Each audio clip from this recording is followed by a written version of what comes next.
70 жасқа дейін тыным таппай, ауыл кезіп кететін Досжанның денсаулығы 80-ге аяқ артар тұста ғана сыр беріп қалды. Кешегі күнге дейін түннен қалған жылтпаны жалап жұқтап ішіп, соңынан керден кесеге құйылған айранды сіміре жұтып, мұртының шалғысын ерекше бір көңіл күймен сүртіп отыратын Досжанда кәрілік шығар. Соңғы жылдары жаратқан ием екі аяғы пырағынан айырып, ағаш таяққа байлап тастады. Әйтпесе, құлқын сәріден тұрып алып, әлде бір жаққа жолаушы жүретін адамдай, құнттай киініп, қыстың күні болса, сеңсең тонның белін қынай буып алып жүретін Досжан дені сау кезінде аядай ауылды күніне 2-3 рет айналып шығар еді. Енді мынау, әудем жерге жете алмай, өзі талай жүріп өткен адырлар мен қырларға алыстан ерекше бір сағынышпен көзін сатып қарап отырғаны.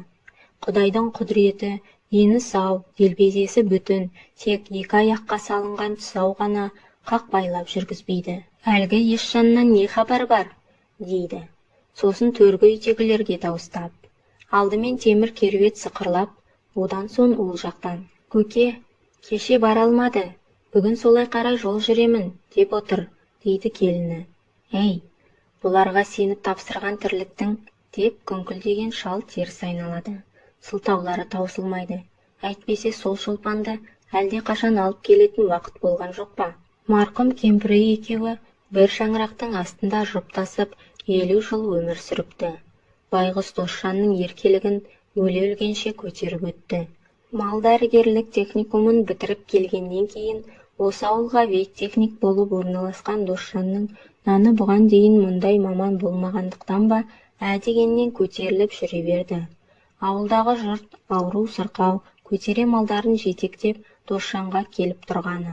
Құрметті тыңдарман, егер де әңгімені тыңдап отырған болсаңыз, каналға тіркеліп, видеоны соңына дейін көріңіздер.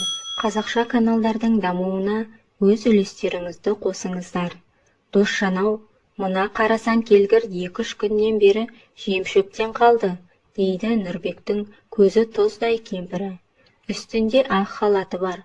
Досжан көңіл күйі болмай, аузынан сілекейі шұбырған қызыл сиырды бір айналып өтіп, жануарды жылан шағыпты ғой, деп салбыраған әукесін ұстап, инесін салып береді. Әне, оқыған азамат, әсіресе көктем мен күз айлары қарбалас. Еркек малдарының ендерін алдыруға келетіндер тіптен көп.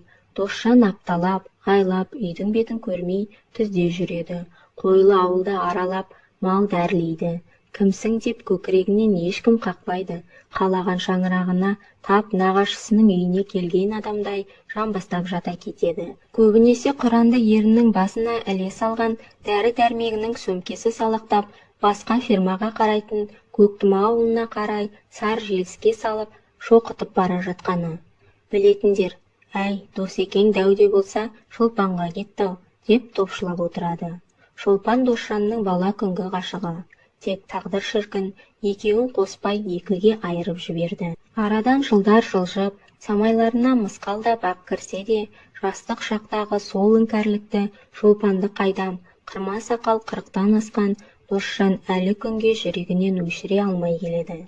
Кезінде Досжан Шолпан үшін кіммен жағаласып, кіммен қырқыспады. Өзгеден өлердей қызғанатыны сондай, Шолпанның құлын мүсінін сырттай аймалап, көзімен тінте қарап отыратындармен де жағаласа кететін.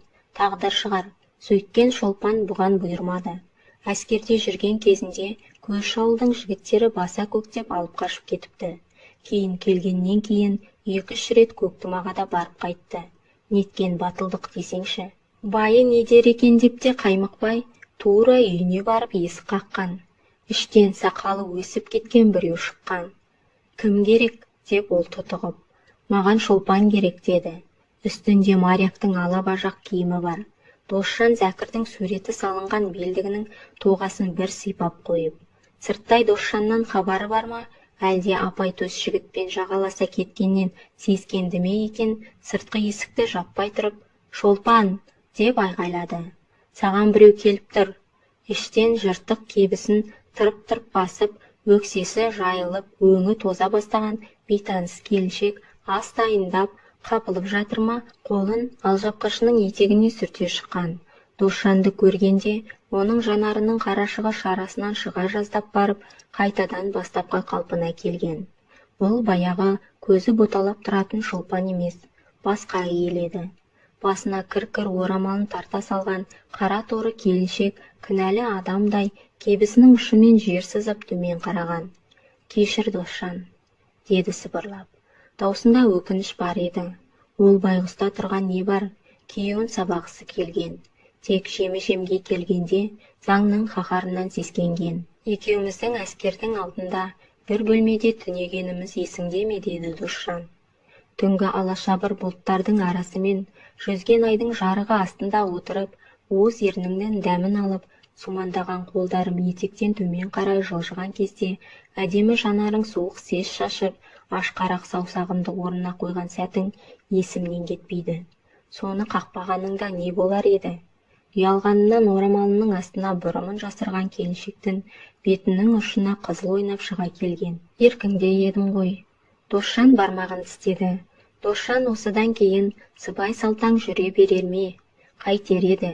Әркім бойдақ екендігін түртпектеп есіне сала бергеннен кейін Құдай қосқан қосағы қымбатқа амалсыздан үйленді. Онда да қымбаттың соңынан Шолпанға жүгіргендей ала өкпе болған жоқ.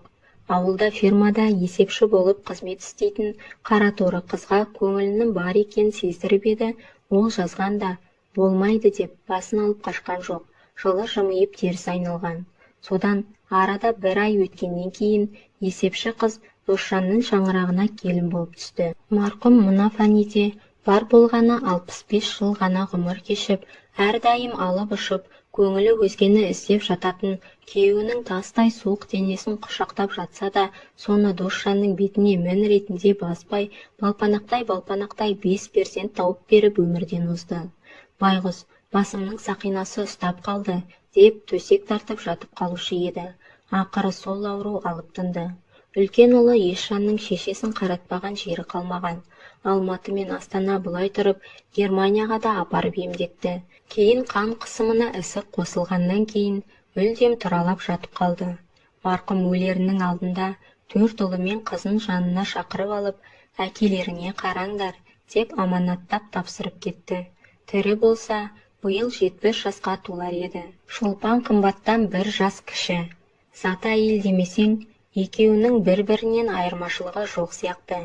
Тек Досжанның есінен сол бір мақпал түннің құшағындағы жанарын жарқ еткізіп қарайтын сұлу бойжеткеннің көңілінде мәңгіге жатталып қалған бір сәттік көрінісі ғана кетпейді. Көзін жұмса да сол суретті көреді. Кемпірі дүниеден өткеннен кейін мүлде жетімсіреп қалды. Көзің ұйқыға ілінгенге дейін қызуы қайта қоймаған темір пештің үстінде шүңк-шүңк әңгіме айтып, қосағыңның арқаңды қасығанына не жетсін. Ақыры Досжан жүрсе де, тұрса да, Шолпан есінен шығара алмайтын кеселге душар болды. Бірде қызына: «Ұлжан қызым, мына көк тұмада тұратын Шолпанды білесің ғой?» деп еді. Ол жымиды. «Әкелеріңнің бір аманаты болсын. Соның күйеуі қайтыс болып, жесір қалды деп естіп едім. Соны маған алып келіп беріңдер», деді. Ұлжан еріксіз езу тартқан. «Әке-ау, жүргенінен отырғаны көп. Ол кемпірді қайтесіз?» деп еді. Әкесінің жүзі күңіренітіп, теріс айналған. Ұлжан өз әбестігін жуып шая сөйлеген. «Жарайды көке, Бекжанға айтайын», деді. Обалы не керек? Балалары әкелерінің айтқанын мұқият тыңдайды. Орындамаймын деп те айтпайды. Тек әңгіме Шолпанға келгенде бір-біріне сілтеп қашыртады. Сылтаулары да таусылмайды. «Көке, Есжан Көктұмаға кетті. Құдай қаласа кешке дейін келіп қалатын шығар», дейді. Ортаншы ұлы Елжан қалғандарына көзін қысып, сол сөзге малданып, Есжанды қара кешке дейін күтіп шаршаған шал. «Ау, мына тұрған Көктұмадан кешігіп жатқаны несі?» дейді. Әлден соң Есжан келеді. «Бардым, бірақ Шолпан аудан орталығына кетіп қалыпты. 2-3 күнсіз келмейді екен», дейді. Сенеді. Одан кейін: «Апырая», дейді. Бірақ қу үмітін үзбейді. Маңайын ұсақ әжім іздері торлаған. Досжан шал таяққа сүйеніп, есіктің алдындағы дөңге көтеріліп, ауылдан ерелеңдеп шығып, көз жетер жердегі көкжиекке барып сіңіп, жым-жылас жоғалып кететін қара жолға күн ұзаққа телміріп қарайды да отырады. Ала жаздай нәр тамбай, тандыры кепкен сары даланың төсін ұршықтай үйіріп, құйын өтіп барады. Жазғы сағыммен зорайып, көрінетін кез келген нәрсеге жанарын талдырып, ұзақ үңілетін досжанға әлдебір қарайғанның өзі сүйегі қаусаған 65-тегі кемпір емес, осыдан 60 жыл бұрынғы шолпан сияқты болып көрінеді де тұрады. Авторы Елеусіз Мұрат. Құрметті тыңдарман, егер де әңгіме ұнаған болса, лайк басып, комментарий жазып, каналға тіркелмеген болсаңыз тіркелуіңізді сұраймын. Мені қолдаған әр оқырманға мың алғыс.